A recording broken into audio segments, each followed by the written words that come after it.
confiscated. But if you tell the dream and its meaning, you shall receive from me gifts, presents, and great honor. Therefore, tell me the dream and its meaning." Once again they answered, "Let the king relate the dream to his servants, and we will tell its meaning." The king said in reply, "It is clear to me that you are playing for time, since you see that I have decreed that if you do not make the dream known to me, there is but one verdict for you. You have conspired to tell me something false and fraudulent until circumstances change. So relate the dream to me, and I will then know that you can tell its meaning." The Chaldeans said in reply to the king, "There is no one on earth who can satisfy the king's demand, for great king or ruler.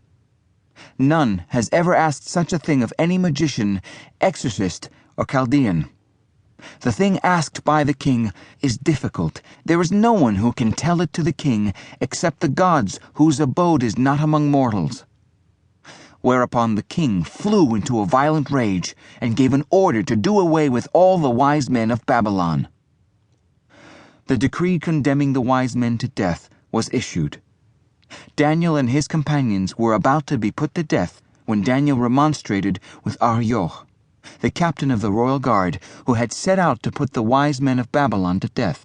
He spoke up and said to Arioch, the royal officer, "Why is the decree of the king so urgent?" Thereupon Arioch informed Daniel of the matter. So Daniel went to ask the king for time, that he might tell the meaning to the king.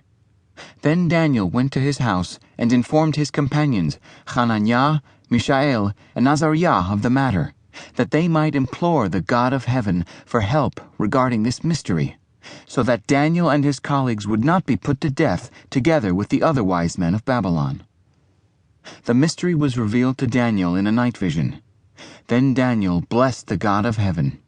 Daniel spoke up and said, "Let the name of God be blessed forever and ever, for wisdom and power are his. He changes times and seasons, removes kings and installs kings. He gives the wise their wisdom, and knowledge to those who know. He reveals deep and hidden things, knows what is in the darkness, and light dwells with him.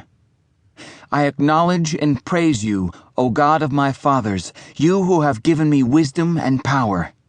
For now you have let me know what we asked of you. You have let us know what concerns the king."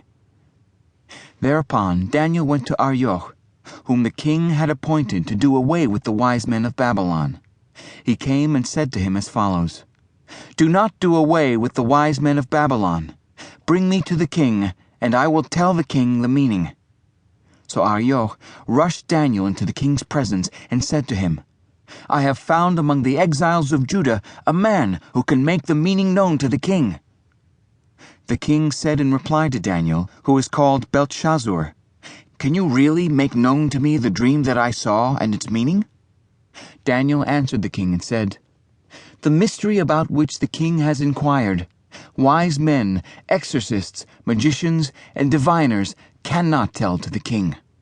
But there is a God in heaven who reveals mysteries, and he has made known to King Nebuchadnezzar what is to be at the end of days. This is your dream and the vision that entered your mind in bed. O king, the thoughts that came to your mind in your bed are about future events. He who reveals mysteries has let you know what is to happen. Not because my wisdom is greater than that of other creatures has this mystery been revealed to me, but in order that the meaning should be made known to the king, and that you may know the thoughts of your mind. O king, as you looked on, there appeared a great statue. This statue, which was huge and its brightness surpassing, stood before you, and its appearance was awesome. The head of that statue was of fine gold. Its breast and arms were of silver, its belly and thighs of bronze. Its legs were of iron, and its feet part iron and part clay. As you looked on, a stone was hewn out, not by hands, and struck the statue on its feet of iron and clay, and crushed them. All at once the iron, clay, bronze, silver, and gold were crushed, and became like chaff of the threshing floors of summer. A wind carried